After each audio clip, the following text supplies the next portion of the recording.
It's been a few months since the full release of Bannerlord, and we've got our first major patch. Although just be aware, this is a beta version, so you do have to be on the beta branch to access this.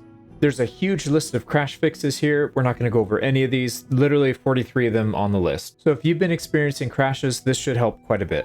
Under the art section, we see quite a few fixes for the siege layout improvement. Fixes here basically mean that your sieges should go quite a bit smoother. You'll notice in some places people get stuck, they don't go up ladders, things like that. And so we should see some improvement in that regard. Now let's take a look at the two new armor pieces. We see a bronze breastplate for the Empire, weighing in at 10, giving 42 body armor, 8 leg, and 5 arm. It's a pretty good looking piece with accent marks on the sleeves, a nice little skirt at the bottom, and of course the bronze looks gorgeous. Although my biggest complaint is maybe the nipple placement. I'm not sure what kind of anatomy they use for this one, but it looks a little bit off. Next, we have the Khan's coat of plates, which is now one of the best armors in the game. Weighing in at 26.5, providing 46 body, 26 leg, and 23 arm armor, this thing's a beast. There's nothing fancy about the looks in this one, which makes sense considering the people that would be wearing it. I really like the way this one turned out. The next change on the list is purely cosmetic, but I think it is quite important. Crafting had an issue where there would be a massive gap between the blade and the handle if you increase the size of the weapon parts, and you can see here we have everything maxed out and there's no longer a gap, so they did finally fix it. Now the next section is quite important for the optics of the game. They finally fixed the clipping issues with male characters wearing female clothing. You can see right here, not only does she look stunning in her outfit, but she went through the operation to get some things changed. Let's test a couple of these. There's still a little bit of clipping on some of them, but for the most part, they all do look pretty good. For those aspiring for a Bannerlord playthrough that are looking to do a little bit of cross-dressing, this is a great addition. And next, they added voice lines for Sturgia, Aserai, and Khazate. Stop there, stranger. I bid you peace. At least until I find out who you are, anyway. Now, I am going to miss the Australian accent they had for all these people, but I think this is maybe a little bit more accurate. Yours is not a face I know. What is your name, stranger? Yours is not a face I know. What is your name, stranger? I think they did a pretty good job on these voice lines. I'm glad they added it. Next, let's cover some changes on the party screen. There's some really good mods that added this function, but I'm glad to see it's in the base game now. At the very top, you can see a summary of all the troop types that you have in your army without having to go through and do it manually, or go to the campaign map and hover your mouse over your character. It's all right here. More importantly, you can now sort your troops. In this case, we can do it by the type, starting with melee troops, then going to archers, melee cavalry, and finally horse archers. Or probably my favorite way to do it is by the tier. And you can also invert if you prefer to have your higher tier at the top or lower tier at the top. Now, one unfortunate thing is you can't stack sorting. So for example, right now we are sorting by tier. And what I usually like to do is sort by tier and by troop type. So I like to have all of my tier 1, tier 2, tier 3 infantry, then tier 1, tier 2, tier 3 archers, and so on and so forth. In this case, you can't do that, but you know, it's a start. We're moving in the right direction, I think. You can also sort by the count if you've got a lot of a specific type of unit, or alphabetical order, or custom, which is the usual where you just drag people around and leave them how you want. Great addition. I think they implemented it pretty well too. One of the bigger changes added to 1.1 is the fog of war when it comes to nobles. As you can see right here, these companions are all grayed out because we've never met them before, and so we don't have any information on them. You can also filter by met before, and you can see there's nobody here. If we turn that filter off and go by met before, you can see all the people that we've met. Basically just the people at the very start and a couple people that we wanted to talk to hear their voice lines. So we headed to the tavern at Sanala and found Vidican the Bitter Drought. And if we go to our encyclopedia, we now see him showing up for the met before filter. If we turn it off, you can see it's a pretty clear distinction between people you have not and have met. And a quick note before we wrap this section up, simply going to the tavern does not update their information in the encyclopedia. You have to actually talk to them. So Aragun the Huntress did not show up just by going to the tavern. Even when I left the city and came back in, I had to actually talk to her. So make sure you talk to everybody so that they're added to your list. They also added a ton of new tutorials to the game. These pop-ups can be enabled or disabled in your options. So if you want to see them, make sure you have enable tutorial hints on, and they'll pop up like this. So in this case, it tells us how to get companions, which is great because before there was basically nothing. You had to figure it all out on your own.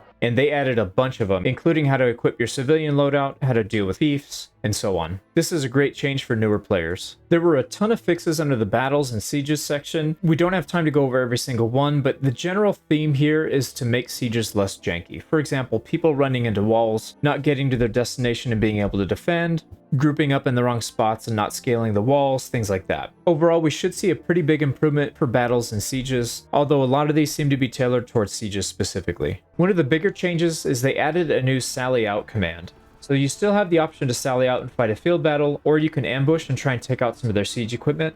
Now that they've completed a battering ram, we now have the ability to ambush them, so let's try it out.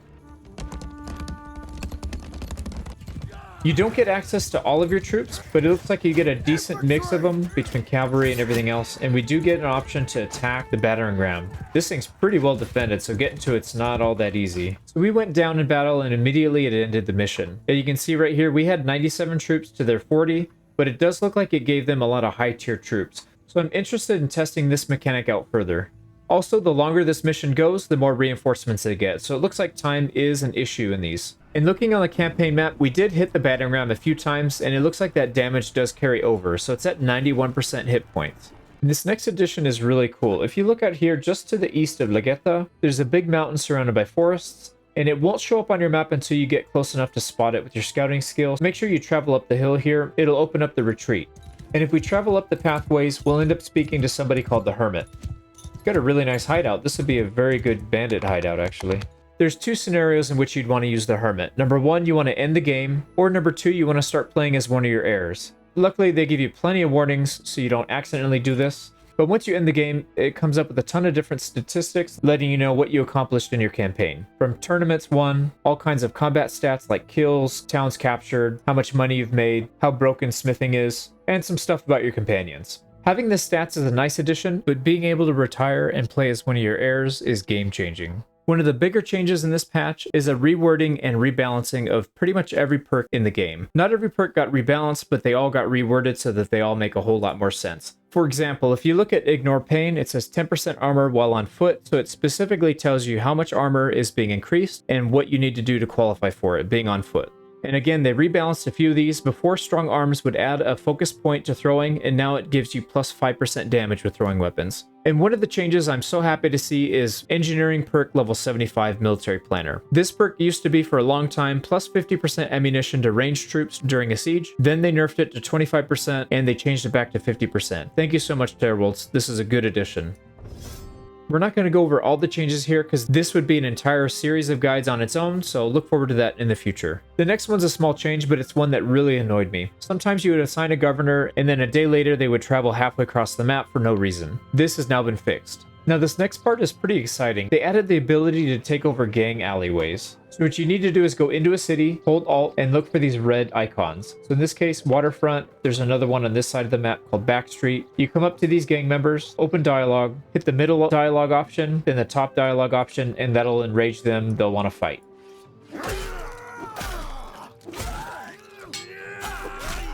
So you take these guys out with maybe you or one of your companions, and then this option will pop up. This will allow you to take over the alley or just leave it empty. Taking over the alley has to be done with a companion that has at least 30 roguery and cannot have the mercy trait. So in this case, Vidican does have enough roguery, but he has mercy. So unfortunately, he doesn't qualify. However, Faison does have the ability to do it, so we'll go ahead and put her in charge. And you also have to have at least 5 troops. If you don't have 5 troops in your party, you will not be able to take over an alleyway. In this case, let's just put all 10, and there you have it.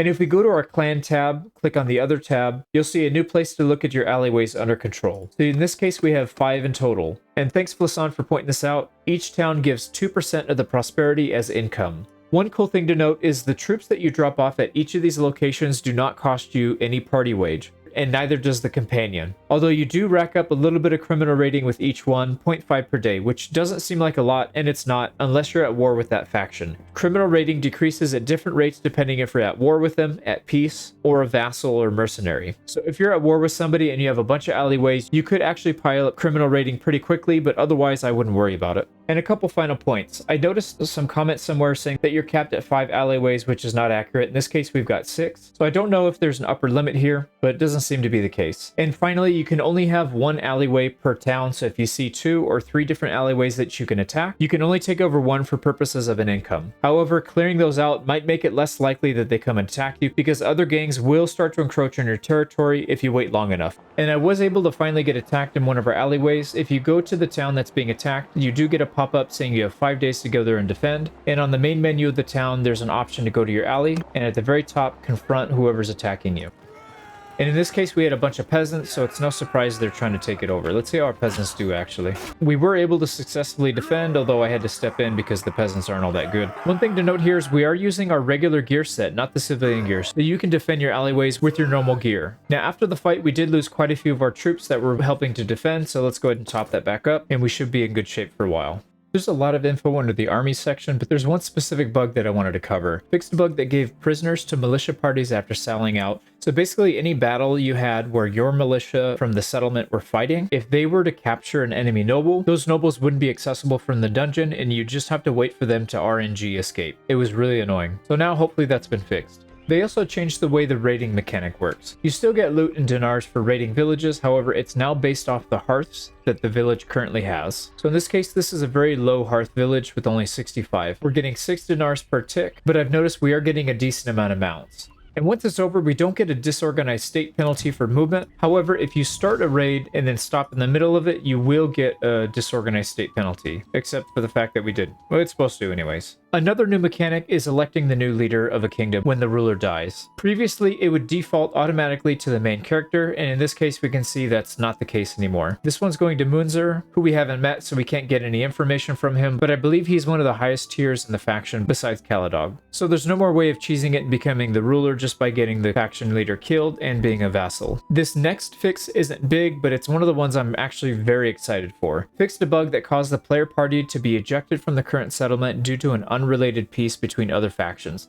This happened to me all the time. It even happened in one of my campaigns where I was about to join a siege defense, but it kicked me out of the town right before the enemy assaulted. It's really annoying. I'm glad to see it's now no longer a thing. In one of my companion guides, I stated that all of the wanderers in the world are RNG, and you never know which one you're gonna get. Now that's all changed. If you scroll down, notice that there's no 2 of the same type, and there's at least 1 of each, which is really nice if you're looking for a specific type of companion now. There's a huge list of quests and issues that were fixed. I'm not going to go over any of them because there's way too much to cover. But for the most part, it looks like they rebalanced things to give more relations and just overall have the missions make more sense. I'm happy to see these fixes. One interesting thing they did change is the mount height. So if you look at the line, I tried to equip as many mounts as I could throughout the game, and you'll notice that they have different heights, especially the camels. They're really, really tall. Some of the horses are much shorter than others, and you can see some of them, even like this one's probably a steppe horse, because they tend to be a bit shorter. So it's really nice to see a little bit more variety in the horses and have them a little bit more accurately represented. They changed the base amount of prisoners that each town would be able to hold. Right now we own Marinoth and it's got 0 out of 100, which is way more than we've seen in a very long time. Supposedly the base is 60 plus 30 for each level of walls that you have, so I'm not sure where 100 comes from.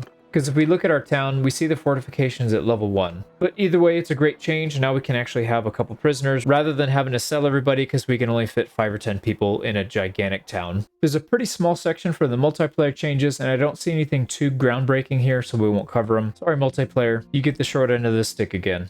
Towards the bottom of the patch notes, there's a few interesting points. Polearms, including javelins with a length of 1.2 meters or less, will no longer make mount rear up. And for those using the DLSS function, now you're not going to have those ghosts floating around the screen. Very nice change. And finally, they made a ton of changes to the pre-battle order system. You'll notice things look a bit different with this middle section having all of our companions and our main character cataloged here. In this case, I had 30 companions because I was testing something out, but at least it demonstrates how easy it is to cycle through everybody, select, move them around. This plus icon now has a drop-down menu for the filters, and they added a couple filter types here, one giving a preference for higher tier troops and one giving a preference for low tier troops. So now we can actually train up our low tier troops without having to do crazy stuff. Really nice change. And you'll notice each formation has a slot for commanders and also a spot for hero troops. We can still cycle through all of our companions and see which one is the best fit for that formation. In this case, Urian Horse Thief has a ton of infantry captain perks, so we're going to throw him on. So you simply click and drag